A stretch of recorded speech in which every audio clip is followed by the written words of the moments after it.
Halo para trader, selamat datang kembali di channel ini. Coba jujur deh, siapa di sini yang suka banget pamer kalau posisi entry-nya presisi banget? Pas di pucuk atau pas di lembah? Kita semua suka kan? Tapi pertanyaannya, seberapa sering kita bangga sama cara kita keluar dari market? Seberapa disiplin kita saat exit? Inilah yang sering kali membedakan antara trader yang konsisten profit dengan yang masih jalan di tempat. Entry yang hebat tanpa exit yang tepat itu sama aja kayak kerja gratis buat market. Nah, sebelum kita bedah tuntas topik super penting ini, bagi teman-teman yang mau belajar lebih dalam tentang sistem trading yang saya gunakan, kalian bisa langsung cek dan pesan ebook sistem trading saham Kotakasu di link yang ada di deskripsi video ini ya. Banyak trader, terutama kita-kita yang retail ini, sering banget terjebak dalam kesalahan yang sama berulang kali. Kesalahan terbesar kita adalah saat menentukan kapan harus keluar dari market. Kita seringkali pakai perasaan, bukan pakai sistem. Misalnya nih, harga udah nyentuh target profit kita, tapi karena serakah, targetnya kita geser lebih tinggi lagi. Mikirnya, wah, lagi kenceng nih naiknya, sayang kalau dijual sekarang. Akhirnya apa? Harga malah berbalik arah, dan keuntungan yang sudah di depan mata jadi hilang atau bahkan jadi rugi.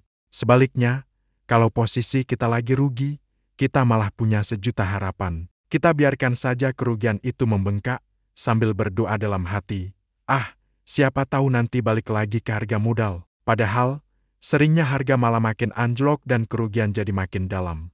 Inilah jebakan emosional yang membuat kita sulit konsisten. Menggeser target profit dan membiarkan kerugian adalah dua dosa besar dalam trading yang harus kita hindari. Kita bangga dengan entry yang presisi, tapi lupa bahwa disiplin saat exit lah yang sebenarnya akan mengisi rekening kita. Kalau kita terus-terusan trading pakai perasaan, kita hanya akan jadi donatur setia di market.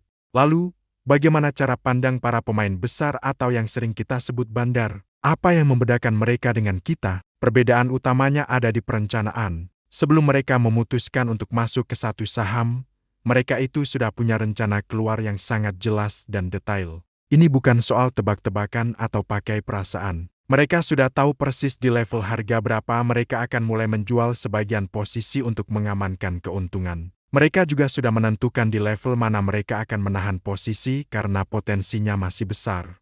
Dan yang terpenting, mereka sudah punya skenario pasti di mana mereka akan keluar total dari market. Baik itu untuk merealisasikan keuntungan maksimal maupun untuk membatasi kerugian jika market bergerak tidak sesuai rencana. Semuanya sudah ada dalam blueprint mereka bahkan sebelum satu lot saham pun dibeli.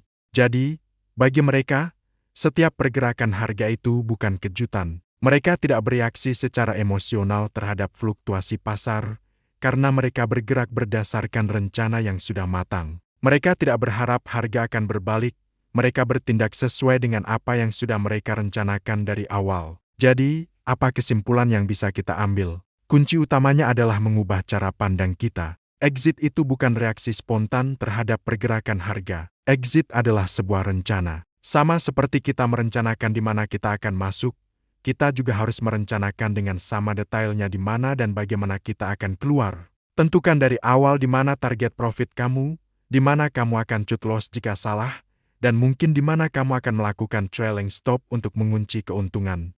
Tuliskan semua rencana itu dan yang terpenting, patuhi rencana tersebut dengan disiplin seketat mungkin, tanpa kompromi. Ingat, market tidak peduli dengan perasaan kita. Market hanya merespon pada aksi jual dan beli. Dengan memiliki rencana exit yang jelas, kita bisa melepaskan diri dari trading emosional dan mulai trading seperti seorang profesional. Semoga pembahasan kali ini membuka wawasan baru dan membantu teman-teman menjadi trader yang lebih baik lagi. Jangan lupa untuk like video ini jika kalian suka, dan subscribe agar tidak ketinggalan konten-konten edukasi trading lainnya. Terima kasih sudah menonton, sampai jumpa di video berikutnya.